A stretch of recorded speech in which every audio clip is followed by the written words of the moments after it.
ને મિત્રો મજામાં. મિત્રો આપણે જીએસસીએસસીએલ ના ડેપો મેનેજરની 2016 ની અંદર જે પરીક્ષા લેવાની એમાં મેથ્સના જે સમ છે એમાં આપણે નજર કરી રહ્યા છીએ અને એમાં શું વિવિધ પૂછાયેલું હતું. તો મોટાભાગના જે જૂના વિદ્યાર્થીઓ છે એમને મજા આવશે, કારણ કે એ લોકો કંઈક ને કંઈક નવું શીખ્યા છે અને હજી કંઈક શીખવાનું બાકી છે. તો સ્પીડ પણ મળશે. કહેવાની વાત એ છે કે દરેક દાખલામાં કંઈક રહેલું હોય છે. બસ તમારે વિડીયોને સ્ટોપ કરવાનો, ટ્રાય કરવાની અને પછી મારા વિડીયો જોવા. તો દરેક દાખલા મને લાગે છે તમે વધારે આત્મસાત કરી શકશો. ફરીથી ખાલી વિડીયો જોવાથી ફાયદો તો થશે, પણ જો તમે દરેકે દરેક દાખલા, ચાહે મેથ્સ કે રિઝનિંગના, રકમ લખી અને ટ્રાય કરશો તો ઘણો બધો ફાયદો થશે. જેમ કે 3 સંખ્યાઓનું પ્રમાણ 3:4:6 છે અને તે સંખ્યાઓનો ગુણાકાર તમને આપ્યો છે 1944. તો આ સંખ્યામાં સૌથી મોટી સંખ્યા. મિત્રો જ્યારે આવી રીતે જેમ આપ્યું હોય 3:4:6, તો તમારે ધારી લેવાનું કે ધારો કે 3x, 4x અને 6x, બરાબર. તો મોટી સંખ્યા કેમ હોય? 6x હોય. તો આપણે છેલ્લે 6x એટલે કેટલા, પણ x ની ખબર નથી, પણ એટલી તો ખબર છે કે આ બધાનો ગુણાકાર, હે ને, આ બધાનો ગુણાકાર એ કેટલો આપ્યો છે? તો 1944. એટલે કે x નો ઘન એટલે શું? તો 1944 છેદમાં 3:4:6. હવે છેદ ઉડાડવાની મજા આવશે. તમે જો 3 વડે જો 4 ને 4, 8 ને 9 દુ 18 એટલે ઉઠશે જ. તો 6 તેરી 18, અહીંયા એકડો રહેશે 14, 4 તેરી 12, બગડો રહેશે 24 અને 8 તેરી 24. ને હવે 4 વડે ટ્રાય કરો. 4 એટલે 4 એકુ 4, બગડો 24, 4 તેરી 12 અને બગડો 28, 7 ચોક 28. તો જવાબ આવશે 137. મિત્રો અહીં કદાચ મારી ભૂલ થઈ ને, ફરીથી જોઈજો. 4 એકુ 4, આ 24 એટલે 6 ચોક 24 ને 4 દુ 8, બરાબર છે. અને હવે 6 વડે જુઓ છે તો 6 દુ 12 અને 42, તો 6 સત્તા 42, તો 27 મળ્યા. કેના બરાબર? x ઘન બરાબર. તો તમને ખબર જ છે કે x ઘન બરાબર 27 હોય તો x બરાબર બંને બાજુ ઘનમૂળ લ્યો તો 27 નું ઘનમૂળ કેટલું આવશે? 3.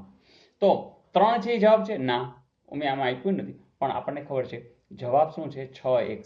કારણ કે 6x છે એ સૌથી મોટી સંખ્યા થશે અને x ગુણાશે તો 6 તેરીને 18. તો 18 ક્યાં આપ્યું છે? યસ, આપ્યું છે. તો આવા સમયની અંદર તમે ઉતાવળથી, સ્પીડથી જો ગણી શકો તો સમય પણ ઓછો લાગશે અને માત્ર સાદી ગણતરી છે. જોઈએ નેક્સ્ટ. મિત્રો પછીનો સમ છે કે જો કોઈ સંખ્યાના 20% 120 હોય તો તે સંખ્યાના 120% કેટલા હશે? મિત્રો આ સાદી 83 જ છે, આમ તો બીજું કાંઈ નથી. કે જો 20% હોય તો 120, તો 120% એ કેટલા?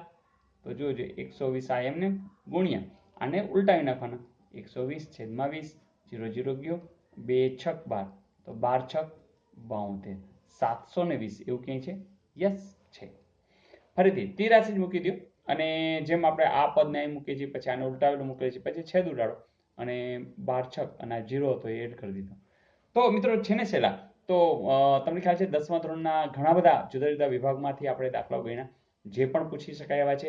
અને હવે જૂના પેપર્સ પાછા ઉઠલાવી રહ્યા છે કે ક્યાંક ને ક્યાંક કોઈને નવું મળી રહ્યું છે. તો વાત તો આટલી જ છે કે મેથ્સ અને રિઝનિંગના માસ્ટર થવું હોય તો બસ જોયા જ કરો, ગણ્યા જ કરો દાખલા, તો મને લાગે છે કંઈ પણ આનાથી બહારનું હશે નહીં. અને આવું બધા કહે છે કે સર આમાંથી જ બધું પૂછાય છે. તો ધેટ્સ ગુડ. તો મતલબ કે આપણે ઘણું બધું કામ કરી લીધું છે. તમારે જો બાકી હોય તો ચાલુ કરી દેજો. જોઈએ નેક્સ્ટ.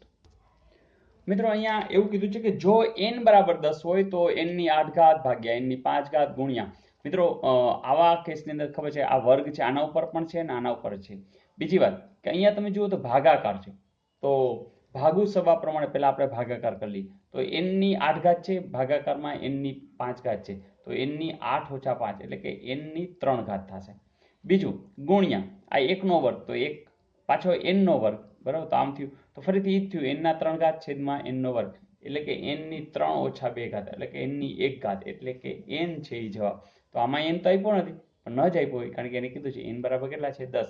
તો n ની જગ્યાએ તમારે કેટલા આવશે જવાબ? 10 છે એવું? યસ, હાર્યું. તો આવું કંઈક કે ગભરાઈ નહીં જવાનું, જે કંઈ આપ્યું છે નિયમો આપણે જાણી જ છે, ભાગુ સભા, તો જવાબ તો મળી જ જવાનો. તો મજા આવી દોસ્તો? યસ, આપી દો હોમવર્ક, ચલો આપી દો. પ્રશ્ન મિત્રો આવો છે કે નીચેનામાંથી કઈ રકમ એવી છે કે જેના ત્રણેય અંકોના સરવાળાથી તે રકમને ભાગતા જવાબ 37 આવતો નથી.